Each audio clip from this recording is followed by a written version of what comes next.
이제 가끔씩 뉴스나 TV에서 부모님이 자녀를 구하는 이야기를 우리가 보거나 들을 수가 있습니다. 혹은 이제 그런 소재를 가지고 있는 영화도 종종 개봉하곤 합니다. 제가 재밌게 봤던 영화 중에 이제 테이큰이라는 제목의 영화가 있는데 이게 리암 닐슨이라는 이제 유명한 배우, 액션 배우가 주인공인 아버지의 역할을 연기했던 영화입니다. 전직 특수요원이었던 이 아버지가 이제 자신의 딸이 어떤 괴한들에게 납치당한 것을 여행 도중 납치당한 것을 듣고 이제 그 딸을 구하러 가는 내용을 담고 있습니다. 이 영화뿐만 아니라 부모님이 이제 자식을 구하는 이야기는 이따금씩 우리가 들을 수 있는 이야기입니다. 하지만 오늘 저희가 함께 나눌 성경 본문에는 이제 그와는 조금 다른 상황을 맞이한 한 아버지가 있습니다. 자신의 아들을 죽여야 했던 아버지 아브라함의 이야기입니다. 오늘 함께 읽은 말씀의 이제 앞부분부터 차근차근 아브라함의 이야기를 함께 살펴보고자 합니다. 창세기 22장 1절에서 2절은 하나님은 아브라함을 부르셔서 아브라함이 사랑하는 아들 독자 이삭을 번제로 그 제사로 드리라고 명령하십니다. 곰곰이 생각해 보면 이 유명한 우리가 모두가 알고 있을 법한 이 아브라함과 이삭 이야기의 시작은 생각보다 충격적인 내용인 것 같습니다. 물론 지금의 우리는 하나님이 이 모든 것을 아브라함을 시험하기 위함임을 성경을 통해 알 수 있지만 그럼에도 불구하고 어느 날 갑자기 이제 자신의 아들을 번제로 바치라는 하나님의 말씀은 그것을 보는 독자들이 쉽게 받아들일 만한 이야기는 아닌 것 같습니다. 심지어 아브라함에게 있어 이삭은 어떤 존재였습니까? 이삭은 아브라함의 삶의 의미이자 아브라함을 향한 하나님의 약속의 증표였습니다. 하나님의 말씀으로 노년에 얻은 단 하나밖에 없는 아들이었습니다. 그러한 이삭을 대뜸 번제로 바치라고 하시니 과연 아브라함이 그 하나님의 말씀을 듣고 어떠한 마음이 들었을까요? 3절에 보면 아브라함은 자신의 아들을 바치라는 하나님의 말씀에 따로 대답을 하진 않습니다. 그저 하나님의 명령에 따라서 이제 아침 일찍 일어나 번제에 쓸 나무를 가지고 두 종과 아들을 데리고 하나님께서 일러주신 곳으로 묵묵히 그 길을 떠납니다. 하나님께서 명령하시는 말씀에 어떠한 이유를 묻거나 변명을 하지 않고 그저 자신의 믿음대로 행동으로 옮겼던 것입니다. 4절에 보면 하나님이 일러주신 산까지 가는 것에는 이제 3일 동안의 시간이 걸렸다고 합니다. 이 3일의 시간 가운데 아브라함은 과연 어떤 마음을 가졌을까요? 아마 아브라함은 산으로 가는 그 길 가운데 하나님의 명령에 대해서 그 자신의 아들인 이삭을 바치라고 하신 그 명령에 대해 끊임없이 고민하였을 것입니다. 하나님께서 이삭을 바치라고 하신 것이 정말 그게 하나님께서 하신 말씀이고 하나님의 뜻이 맞을까? 혹시 다른 뜻이 있는 것은 아닐까? 아니면 어떠한 다른 방법이 이삭을 죽이는 거 말고 이삭을 제물로 바치는 거 말고 어떤 다른 방법이 있을 수는 없을까라는 이러한 고민들, 아브라함은 아버지로서 마음 아픈 고민과 슬픔 가운데 그 산으로 가는 3일을 보냈습니다. 결국 아브라함은 그 산 가까이에 도착했고 처음 출발할 때 이제 같이 데리고 온 종들을 두고 이삭과 함께 단둘이 이제 산을 올라갑니다. 그리고 이삭과 함께 산을 오르는 도중 아마 아브라함 자신이 이제 그 생을 살아오면서 그 누구한테 들은 질문 중 가장 슬픈 질문을 아들 이삭에게 듣게 됩니다. 이삭은 아버지에게 이제 이렇게 질문합니다. 불과 나무는 있는데 번제할 어린 양은 어디에 있나요? 라고 아브라함에게 물어봅니다. 이삭의 이런 순수한 질문에 그 질문은 아브라함에게 있어서 정말 너무나도 견디기 힘든 고통으로 다가왔을 것입니다. 하지만 아브라함은 그 상황 가운데서도 이삭의 질문에 이렇게 대답합니다. 함께 22장 8절 말씀을 보면 좋을 것 같은데요. 네, 한번 22장 8절 말씀을 읽어볼까요? 아브라함이 이르되 내 아들아 번제할 어린 양은 하나님이 자기를 위하여 친히 준비하시리라 하고 두 사람이 함께 나아가서 아브라함은 차마 그 대답할 수 없는 그 이삭의 질문에 아브라함의 믿음을 가지고 하나님이 준비하실 것이라는 그 믿음의 고백을 하게 됩니다. 아브라함은 이제 하나님과 앞서 동행해온 그 세월 동안 하나님이 어떠한 분이신지 알아왔고 또한 직접 보기도 하였습니다. 그리고 아브라함은 하나님께서 정말 자신의 아들을 죽이실 분이 아니시라고 믿었을 것입니다. 마지막 순간에라도 하나님이 이삭을 죽이시지 않고 어떠한 다른 재물을 준비해 주시겠지, 아니면 아들을 다시 어떻게 해 주시겠지라는 작은 소망 그리고 믿음을 가지고 있었을 것입니다. 우리는 아브라함의 이런 믿음을 이제 히브리서 11장 19절을 통해 알 수 있습니다. 네, 한번 다 같이 읽어볼까요? 그가 하나님이 능히 이삭을 죽은 자 가운데서 다시 살리실 줄로 생각한지라 비유컨대 그를 죽은 자 가운데서 도로 받은 것이니라. 아멘. 히브리서 기자는 여기서 아브라함이 하나님을 어떻게 믿고 있는지 말씀해주고 있습니다.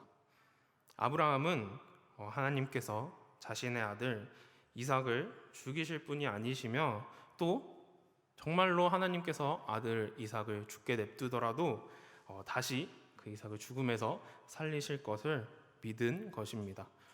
하나님께서 결코 인간을 제물로 받으시는 분이 아니시라는 것을 아브라함은 확실히 믿고 있었습니다. 하지만 그럼에도 불구하고 자신에게 주어진 상황들은 점점 이제 아들이 죽음을 향해 죽어야 하는 상황으로 치닫고 있는 것을 아브라함은 물론 우리 또한 성경을 통해 볼 수 있습니다. 자신의 질문에 대한 이제 아버지의 대답에 이삭은 더 이상의 물음은 거두고 아버지를 따라 그저 하나님께서 일러주신 곳에 도착하게 됩니다. 그렇게 도착한 후 아브라함은 그곳에 제단을 쌓고 이삭을 결박하여 이제 제단 나무 위에 놓게 됩니다. 아마 이 상황 가운데 이삭은 지금까지 봐온 아버지의 믿음과 또 그 믿음의 모습들을 통해서 그리고 이제 자신이 알고 있는 하나님을 이제 머릿속으로 기억함으로 아버지의 행동에 순종하기로 결심합니다. 그래서 순순히 이제 자신을 아버지의 믿음의 제물로 내어드리려고 하는 것입니다.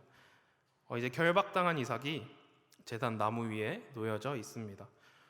이삭은 자신의 믿음으로도 자신을 내어드리려고 하지만 그 바로 앞까지 다가온 이 죽음이라는 그 어떠한 엄청난 공포 가운데 그 죽음을 두려워했을 것입니다. 이렇게 두려움에 떨고 있는 아들의 모습을 보면서 이제 아브라함이 그 상황을 보면서 칼을 잡고 이제 높이 치켜들어서 이삭을 죽이려고 합니다. 이때 우리는 이제 그 상황을 숨죽이고 바라보면서 아브라함의 다음 행동에 주의를 기울이게 됩니다. 하지만 사실 이 사건을 이제 여러 번 읽고 또 듣고 설교에서 듣고 또 여러 가지 유초등부에서부터 이렇게 자라온 저와 여러분들은 조금은 이제 긴장감이 떨어질 수도 있을 것 같습니다. 그거 하나님이 당연히 이삭 안 죽이셔. 그냥 그거 나중에 다 준비해 두신 게 있어. 그냥 이삭 안 죽어라고 이렇게 생각하실 수도 있는데 그렇지만 오늘은 이제 처음 들었다고 치고 이제 처음 이제 다 기억이 안 나고 이제 처음 아브라함의 이야기를 들었다고 치고 아브라함의 입장에 조금 더 다가가서 성경 말씀에 집중을 하면 좋을 것 같습니다. 이제 이 아브라함과 이삭의 이야기에서 절정, 그 하이라이트에 다다른 이 아브라함이 칼을 든 그 순간 이삭이 죽기 바로 그 상황 가운데 하나님의 사자가 이제 아브라함을 급하게 부릅니다. 아브라함아, 아브라함아, 이렇게 하나님의 사자가 아브라함을 부릅니다. 아마 이 하나님의 사자의 음성을 아브라함이 들었을 때 아브라함은 정말 그 누구보다도 안도했을 것입니다. 아브라함이 진짜로 이 칼을 내려칠 수도 있었을 텐데 그 순간 하나님의 음성이 들려왔을 때 아브라함은 안도하였고 또 그 모든 슬픔이 하나님 안에서 기쁨으로 변화될 수 있었을 것입니다. 아브라함을 부른 그 하나님은 이삭에게 이제 손을 대지 말라고 이야기하시며 아브라함의 믿음을 인정하시고 또 하나님을 경외하는 마음을 아신다고 말씀해 주십니다. 아브라함은 정말 진정으로 하나님을 사랑하였고 또 하나님을 믿었으며 그 말씀에 순종하였습니다. 하나님께서는 8절에 이제 아브라함이 이삭의 그 질문에 그 번제할 어린 양이 어디 있나요? 라는 그 질문에 대답하는 그 장면에 나타난 아브라함의 믿음, 그 믿음의 대답처럼 순양을 준비하여 주셨고 또 아브라함은 하나님께서 준비하여 주신 그 순양으로 하나님께 아들을 대신하여 번제로 드렸습니다.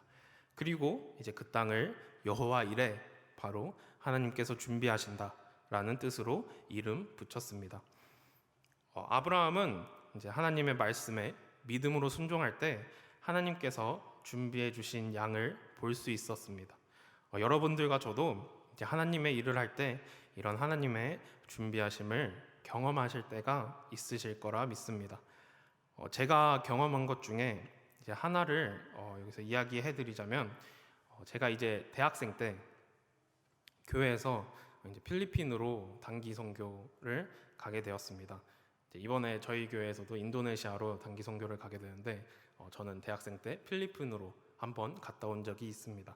이제 그래서 가서 이제 어린이 사역도 하고 또한 바자회도 하고 이렇게 현지 예배를 도와주기도 하면서 여러 가지 사역을 했었는데 많은 사역들 중에 하나가 바로 필리핀 현지에서 필리핀은 이제 노방 전도가 가능하거든요. 그래서 필리핀 현지에서 노방 전도를 하는 것이었습니다.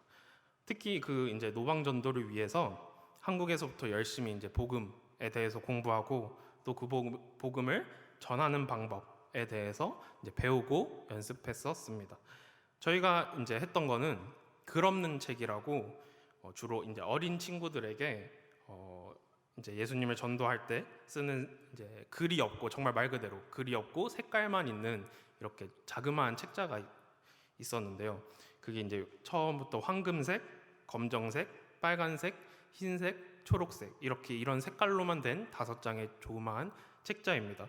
이제 그런 책이 각각 이제 천국, 죄, 그리고 십자가, 영접, 그리고 마지막으로 신앙생활에 대해서 이제 이야기하며 예수님을 전할 수 있게 도와주는 그런 책자였습니다. 그래서 이제 이거를 열심히 가지고 연습을 하고 또 성경 구절도 그에 맞는 성경 구절도 외우고 또 준비된 멘트도 딱 외우면서 전도하는 연습을 했고 또 교회 주변 이제 공원이나 대학교 캠퍼스에서 이제 한국에서 직접 전도를 해보기도 했습니다. 그럴 때마다 이제 나가서 전도를 하게 되면 당연히 이제 매번 들어주는 사람이 별로 없어요. 이게 해보면 아시겠지만 딱 가서 말을 걸면 그냥 바쁘다고 지나치는 사람들이 대부분이거든요.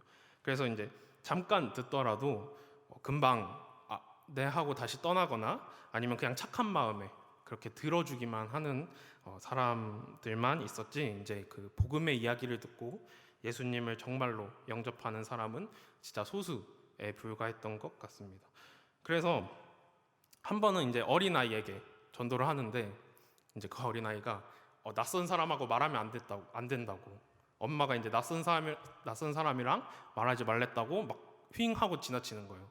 그래서 이제 제 마음이 되게 그게 맞는 말이긴 한데 이게 좀 그치 낯선 사람이랑 말하면 안 되지 어떡하지? 약간 이런 마음이 되게 들면서 전도에 대한 어려움이 있었고 또 이제 담당 교육자분한테 이거 전도 못 하겠다고 전도 이거 왜 해야 되냐고 이렇게 불평 아닌 불평을 했던 적도 있었습니다. 그래서 그때 그 전도사님께서 해주신 말씀이 하나 있었는데 바로 우리에게 그리고 저에게 하나님께서 준비해 주신 사람이 있을 것이라고 말씀하여 주셨습니다. 저는 그때는 그냥 이제 저에게 실망하지 말라고 그냥 열심히 하라고 앞으로도 계속 전도 활동을 해야 된다고 그렇게 하신 말씀이라고 생각했고 또 그런 하나님의 준비하심에 대해 큰 기대 없이 이제 단기 선교를 떠나게 되었습니다. 그래서 가서 이제 필리핀에 도착해서 이제 2명씩 짝을 지어서 이제 노방 전도를 하는 시간이 되었는데 이제 하필이면 또 그 담당 전도사님이랑 짝이 되었어요. 그래서 또 가가지고 뭐 하기는 싫지만 마음속으로는 이거 할 수 있을까 어떻게 해야 되지 하는 마음은 갖고 있었지만 또 영어도 못 해가지고 이제 막 버벅거리면서 이제 영어로 전도를 열심히 하려고 했지만 이제 또 거기서도 똑같아요. 똑같이 이제 들어주는 사람은 별로 없는데 그래도 한국에서보단 조금 관심을 가지고 들어주시고 또 진짜로 그 가운데 복음을 믿고 영접하시는 분들도 있었습니다. 근데 이제 저랑 이제 전도사님이 다녔던 그곳에서는 한 번도 그런 분을 만나질 못했어요. 그래서 저는 또 이제 그럼 그렇지 여기서도 그렇지 하면서 포기한 채로 터벅터벅 다시 모임 장소에 돌아오고 있었는데 이제 바로 거의 다다를 때쯤 그 옆에 조그마한 농구장이 있었어요. 그 농구장에서 이제 어린아이들 한 6명, 7명이 열심히 농구를 하고 있었는데 이제 전도사님한테 그래요 이렇게 이왕 온 김에 마지막으로 한 번만 더 전해봅시다. 마지막으로 한 번만 더 해봅시다 하면서 이제 그 아이들에게 복음을 전했고 또 그때 그 아이들이 모두 복음을 들었고 또 교회에 나와서 함께 예배드리겠다고 하였고 그 다음날 정말 나와서 예배드리는 모습을 보고 그때 진짜 하나님께서 준비하신 사람이 있구나 하나님께서 우리에게 준비해 주신 이런 전도의 대상이 있구나 라고 느꼈던 것 같습니다. 저와 같이 이제 여러분들도 이런 경험이 있었을 수도 있다고 생각하고 또 앞으로 이런 하나님의 준비하심을 경험하게 될 것이라고 믿습니다. 이제 다시 본문으로 돌아와서 믿음의 순종으로 인해 하나님의 시험에 통과하게 된 아브라함은 그 결과로 하나님의 축복을 받게 됩니다. 22장 17절에서 18절에 그 말씀에 나타나는데요. 함께 읽어보겠습니다. 네. 내가 내게 큰 복을 주고 내 씨가 크게 번성하여 하늘의 별과 같고 바닷가의 모래와 같게 하리니 내 씨가 그 대적의 성문을 차지하리라.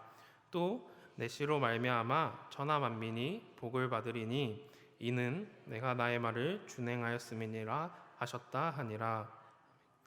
아브라함은 이와 같은 아주 크나큰 축복을 하나님으로부터 받게 됩니다. 그리고 이 약속은 하나님 자신이 맹세하신 것으로 꼭 성취될 수밖에 없으며 그 약속이 앞으로 성취되어 감을 우리는 성경을 통해 볼 수 있습니다.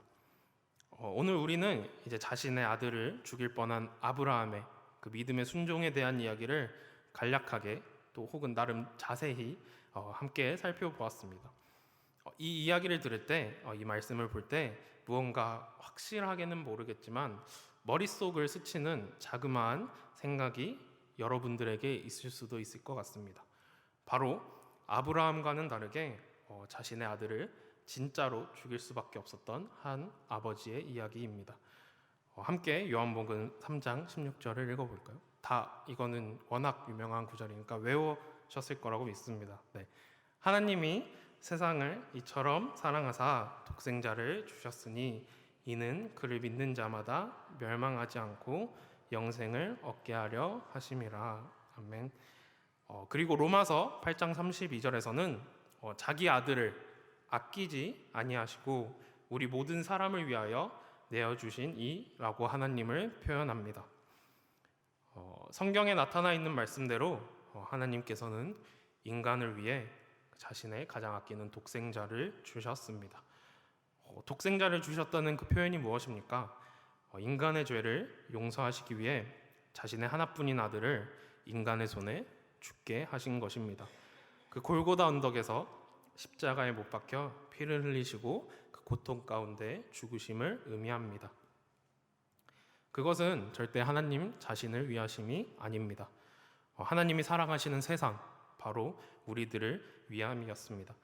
그리고 예수 그리스도를 우리를 위해 준비하여 주심에 있어 하나님께서는 아브라함의 고통과 그 슬픔보다 더한 말할 수 없는 희생이 있으셨습니다. 그럼에도 불구하고 하나님께서는 기꺼이 우리에게 예수 그리스도를 내어주심으로 우리가 영생을 얻게 하시고 또 하나님 나라에 들어가게 하여 주십니다. 하나님은 아브라함에게 제사를 위한 순양을 준비하여 주신 것처럼 세상을 위해 그리고 우리를 위해 하나님의 아들이신 예수 그리스도를 준비하여 주셨습니다. 그리고 예수 그리스도가 화목제물이 되셔서 우리의 죄를 용서하시고 또 우리와 하나님과의 관계를 회복시키셨습니다. 지금을 살아가고 있는 저와 여러분에게도 또한 마찬가지입니다. 하나님의 그 사랑을 믿고 하나님의 말씀에 순종함으로 하나님께서 준비하여 주신 우리 예수 그리스도를 볼 수 있게 됩니다. 또한 우리가 예수 그리스도를 믿음으로 영생을 얻고 하나님 나라에 들어가게 될 수 있습니다.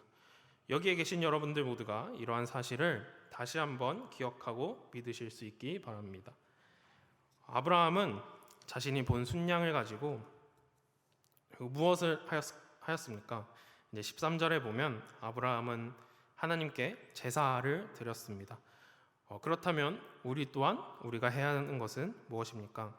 우리는 여호와 이레의 하나님을 믿음으로 예배 드려야 합니다. 하나님이 준비하여 주신 예수 그리스도를 말미암아 하나님께 예배 드릴 수 있으며 우리의 예배를 하나님께 온전히 드려야 할 줄을 믿습니다. 우리가 드리는 이 예배가 결코 쉽게 드릴 수 있는 것이 아님을 깨달아야 합니다. 우리가 예배 드릴 수 있음은 예수 그리스도의 십자가 때문입니다. 그리고 하나님의 그 위대하신 사랑, 놀라운 은혜로 말미암음입니다. 자신의 아들인 이삭이 이제 제물로 바쳐질 수도 있는 그 상황 가운데 하나님께서 준비하신 순양으로 대신해서 제사 드리는 이 아브라함의 마음이 어떠했겠습니까? 하나님께 감사하며 여호와 이레의 하나님을 찬양했을 것이 분명합니다. 우리도 마찬가지입니다. 죄악에 빠져 하나님과 단절되어 지옥에 가야 하는 우리들을 위해 예수 그리스도를 기꺼이 내어주심으로 하나님께 예배드릴 수 있게 해주셨습니다. 그러한 예배를 우리는 어떤 마음으로 드리고 있습니까? 아니, 어떠한 마음으로 드려야 할까요? 예배드림으로 또한 우리는 앞으로 준비하여 주실 하나님의 축복에 대해 기대해야 합니다. 하나님께서는 우리에게 여러 축복들을 준비하여 주실 것입니다. 우리의 건강이 되어질 수도 있고요.